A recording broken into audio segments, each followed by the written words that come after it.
Los Angeles, early 1900s. From the outside, the ostrich home looked ordinary, a modest house on a quiet street. Nothing about it stood out. Nothing about it warned you. Inside, though, people sometimes noticed things they couldn't quite explain. Dolly Ostrich lived there with her husband, Fred, a strict, controlling man known for his temper. Neighbors occasionally heard shouting late at night. But back then, that wasn't unusual enough to question. It was easy to ignore. But what no one knew was that they weren't alone in that house. Above them, just feet overhead, someone else was living.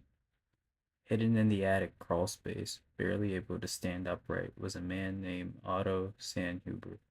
Years earlier, he had worked for Fred. That's how he met Dolly. And somehow, over time, that connection turned into something secret and dangerous. Dolly began sneaking him into the house. At first, it was temporary. Then it became permanent. Otto moved into the attic, bringing only what he could carry: a few books, basic supplies, enough to survive. Dolly would bring him food, water, even candles to read by. During the day, he stayed completely still, silent. At night, he listened, through cracks in the ceiling, through vents, through the thin barrier separating him from the life happening below. He heard conversations, arguments, footsteps, moving room to room. He knew their routines better than anyone. Years passed like this. Think about that. Years of someone living above you, watching, listening, existing just out of sight. That one night, everything changed. Fred Ostrich was found dead, shot inside his home. Dolly claimed a burglar had broken in. She said there had been a struggle, that she had been tied up, that she barely survived. At first, it almost made sense, but something felt wrong. There were no clear signs of forced entry, nothing stolen, no witnesses, just a story that didn't quite hold together. The case lingered, unanswered, until something unexpected happened years later. A lawyer came forward. He told police about a strange client, someone who had been hiding, who had lived in secrecy for years, someone connected to Dolly. That's when the truth started to unravel. Otto Sandhuber hadn't left the house. He had been there the entire time. On the night Fred died, Otto came down from the attic. Imagine that moment. A man descending quietly from the darkness above, a presence that had been there for years, unseen, unheard, suddenly stepping into the open. Fred never saw it coming, and even after the truth had surfaced, what stayed with people wasn't just the crime. It was the realization that for years a man had been living inside the walls of a home, listening to every word, every movement, close enough to hear you breathe, and you would never know. The messages no one could explain. The death of Ricky McCormick. Story 2. June 1999, Missouri. A farmer was checking his field when he noticed something out of place. At first, it didn't register, just a shape in the distance, but as he got closer, he realized it was a body. That body belonged to 41-year-old Ricky McCormick. At the time, nothing about that scene made sense. There were no obvious signs of how he got there, no clear cause that explained everything. But what investigators found next changed the entire case. In Ricky's pockets were two pieces of paper. They didn't look important at first, junk notes. But when detectives unfolded them, they realized something was off. The pages were filled with lines of letters, numbers, and strange groupings. No complete words, no clear sentences, just patterns that looked like they meant something, but didn't. It wasn't random, you could tell that immediately. There was structure, repetition, rhythm, like a message written in a language no one else understood. The FBI stepped in. They brought in code breakers, experts who had spent years deciphering complex encryptions, people who had solved cases, broken systems, uncovered hidden meetings, and things that seemed impossible. They studied Ricky's notes. Days turned into weeks, weeks turned into months. Nothing. No one could crack it.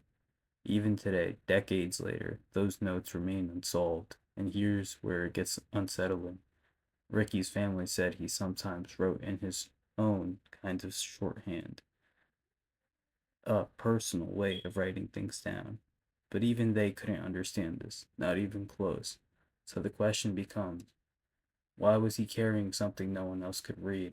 And more importantly, what was so important that he wrote it down before he died? Some believe the messages could explain everything, where he had been, who he had met, what happened in his final hours. Others think it might point to something bigger, something he got involved in without fully understanding. But without decoding it, those answers are locked away, buried in plain sight. Two pieces of paper, a message no one can read, and a story that ends without an explanation. The hotel room that shouldn't exist. The case of Ray Rivera. Story number 3. Baltimore, 2006. Ray Rivera's life didn't seem unusual. He was a writer, a husband, someone with plans, routines, a future that felt stable. Then, one evening, everything shifted. Ray received a phone call. No one exactly knows who was on the other end, but whatever was said, it was enough to make him leave immediately. He rushed out of the house, telling his wife he'd be back soon. That was the last time anyone saw him alive. Days passed. Search efforts turned up nothing until his car was found parked near the Belvedere Hotel, a historic building known for its age, its architecture, and its maze-like layout. Then came the discovery. Ray's body was found inside the hotel, not in a room, but in a lower conference area. Above him was a hole in the roof. At first, investigators believed he had fallen from a great height, but almost immediately things didn't add up.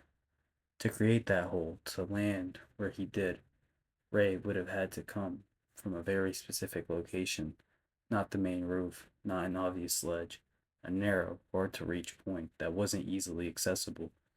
Even trained investigators had trouble figuring out how someone could get there. There were no witnesses, no one saw him fall, no one heard anything unusual. And then they searched his home. What they found made the case even stranger. Behind his computer, taped carefully out of sight, was a note.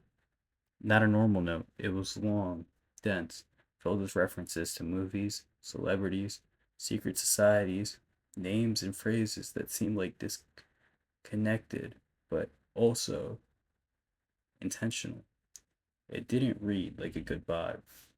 It read like instructions, or maybe a script. Something written for an audience that no one could identify. To this day, no one has fully explained what happened to Ray Rivera. Not the phone call, not the fall, not the note. And that's what makes it unsettling, because it feels like every piece of the story is pointing somewhere, but they don't connect. Like you're looking at a puzzle where the edges don't match. And the first